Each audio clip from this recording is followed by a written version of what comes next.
सभी कैसे हैं। हमारी मुलाकात, ये वीडियो बहुत दिन के बाद हम बना रहे हैं। कुछ बातें थी, इस कारण से हम कर नहीं पा रहे थे, और सभी अच्छे होंगे इस बात का हमको पूरा ख्याल है। आज हम आपको टेंस के बारे में बताएंगे। टेंस क्या होता है। Tense has 3 kinds.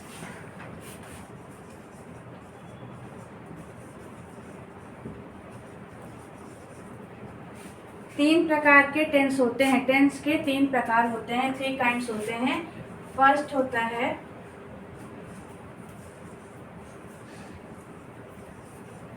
Present tense,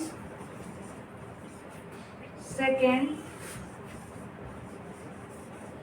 past tense,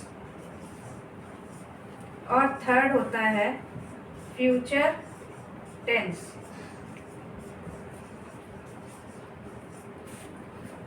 three kinds होते हैं टेंस को। टेंस को हिंदी में काल कहते हैं। आप हिंदी पढ़ते होंगे तो उसमें जानते होंगे काल क्या होता है। ठीक है, काल, काल मीन्स समय। वो समय जो वर्तमान में जो घटना घटित होती है उसके बारे में बताता है।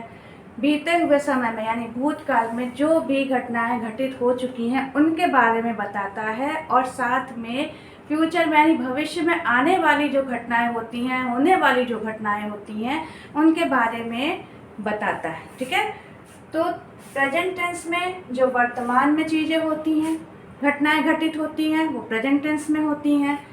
पास्ट टेंस में सभी घटनाएं बीते हुए समय में भूतकाल में होती हैं, और फ्यूचर टेंस में सभी घटनाएं जो भी कार्य होते हैं, जो भी घटनाएं होती हैं वो आने वाले समय में होती हैं।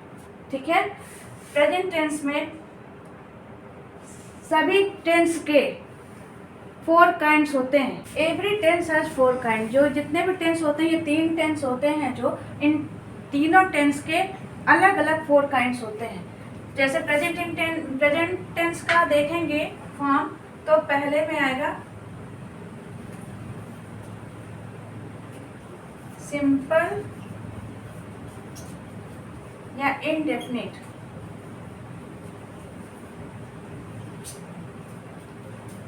सेकंड नंबर पे आता है कॉन्टिन्यूअस।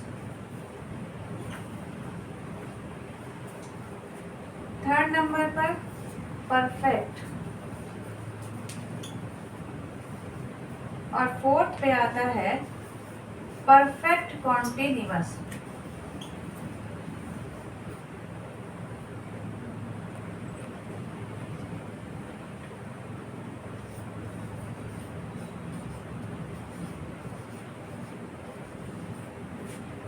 ये जो सिंपल और इंडेफिनिट है, कॉन्टिन्यूअस है, परफेक्ट और परफेक्ट कॉन्टिन्यूअस, ये जो 4 पार्ट हैं, ये प्रत्येक के हैं, हर टेंस के हैं। ये प्रेजेंट टेंस के भी यही हैं, पास्ट के भी हैं और फ्यूचर के भी हैं।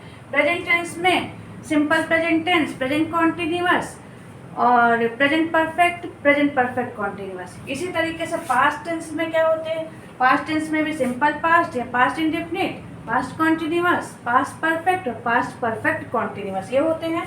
और फ्यूचर टेंस में होते हैं फ्यूचर सिंपल फ्यूचर या future indefinite, future continuous, future perfect tense और फ्यूचर परफेक्ट कॉन्टिन्यूअस।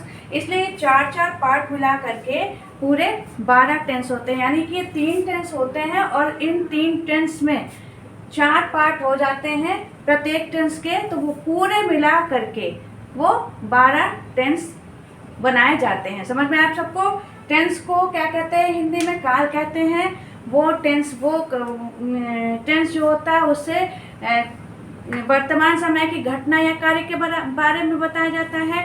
बीते हुए समय में किसी घटना और कार्य के बारे में बताया जाता है, और आने वाले समय में जो घटनाएं होंगी और जो घटने वाली होती हैं उनके बारे में, जो भी कार्य हम करते हैं या जो भी घटना घटित होती है उसके बारे में बताया जाता है। इनके प्रत्येक टेंस के 4 पार्ट हैं, उनको मिला करके पूरा 12 पार्ट हो जाता है।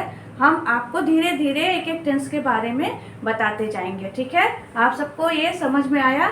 अगर नहीं समझ में आया तो आप हमको बताइएगा, हमको कमेंट करिएगा, हम आपको समझाने की पूरी कोशिश करेंगे कि आप इस चीज़ को समझिए। देखिए टेंस ऐसी चीज़ होती है बच्चों कि टेंस समझेंगे तो जो हिंदी मीडियम वाले बच्चे होते हैं उनको ट्रांसलेशन बनाने में बहुत ईजी पड़ता है। इंग्लिश मीडियम वाले बच्चे भी जो होते हैं, बहुत सारे बच्चे पढ़ते सब हैं, पढ़ाई सब करते हैं, लेकिन ये कोई ज़रूरी नहीं है कि जो पढ़ते हैं वो हर चीज़ में क्लियर हो।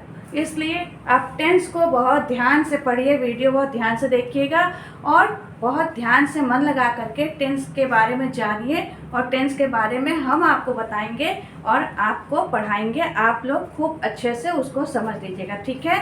आप सब अपना ख्याल रखिएगा। अगले वीडियो में हम सिंपल प्रेजेंट टेंस लेकर के आपके सामने आएंगे।